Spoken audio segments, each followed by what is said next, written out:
So let's take a scenario that if you're a student and you are hunting for a job, right? You have somehow gathered a list of HRs, recruiters, and hiring managers, and now you want to blast an email to everyone. But you want to customize each and every email for various different purposes. You don't want to send that same copy paste to everyone. How you'll do it?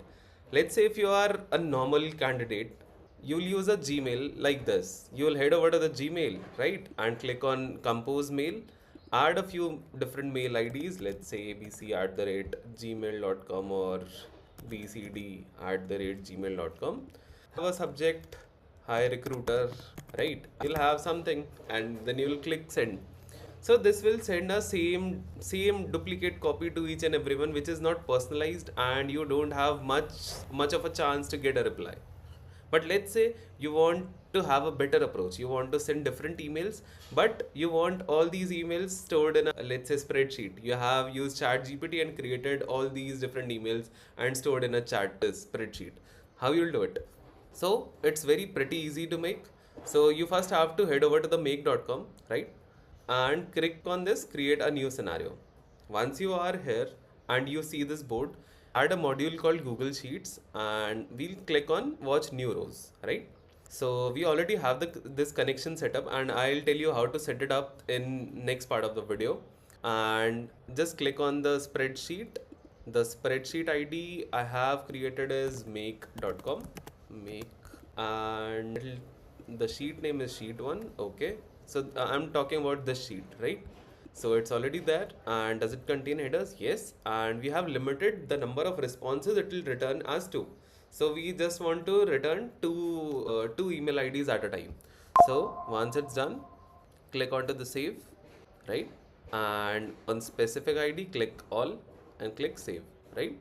And once you're done, head over to the another module and name it as Gmail and click on send email here, right? For the two part, the recipient, we can always choose this particular thing. This first is email, then subject, then content. So we'll use the same thing, email, then followed by the subject, then followed by the content. That's it. And click on save. So once you're done, once you click this run once, right? So it have figured out that you have first as abc at the rate gmail and second is bcd at the rate gmail, and Gmail has also responded with success, right? So if you see in your Gmail sent inbox, so you can see BCD was sent and ABC was also sent. So pretty easy, right? You can write anything in content, it will just automatically be sent. So you can also have something, some sort of a cron is something that gets triggered every frequency that you have set. Cron is something that gets triggered at any regular interval, and the frequency is set by you. So I have set this frequency as 15 minutes. So every 15 minutes it will check my Google Sheet that if there is a new entry, it will automatically send over the emails. So this is the thing. Let's say you don't have the connection set up already, right? What you can do is click on add connection, and keep this in mind that if you're using a Gmail or at the rate google.com mail IDs, you have to follow some additional steps. If you're having any other ID with any different domain, it will work automatically directly.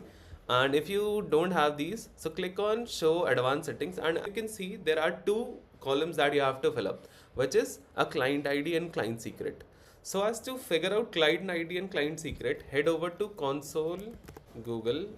So we have this console.cloud.google.com. Head over to this, and in credentials, click on create credentials and OAuth client ID. Once you have clicked it, you have to exactly copy paste these redirect URIs, right? I'll add these URIs to our Skool community as well as the description of this video. So you can directly just copy paste from there, right? And you have these client ID and client secrets. Just copy this and add it over to here, right? Both of these, and click on sign in with Google. And by doing this easy step, you'll be connected to your Google account. And you can also reuse this connection again and again. So as you can see, if I'm using this, so it's telling me that I have until November 2nd. So till November 2nd, I don't have to reconnect my Google, which is great, right? We can create n different automations from now on. So this was a pretty generic and easy automation to make, and we'll move on to make advanced automations in next videos. So link for the Skool community is already in the description. If you haven't tried it and you want like-minded learners like you and who are creating automations, who are building something, do give it a try. Thank you, and let's see you in the next video.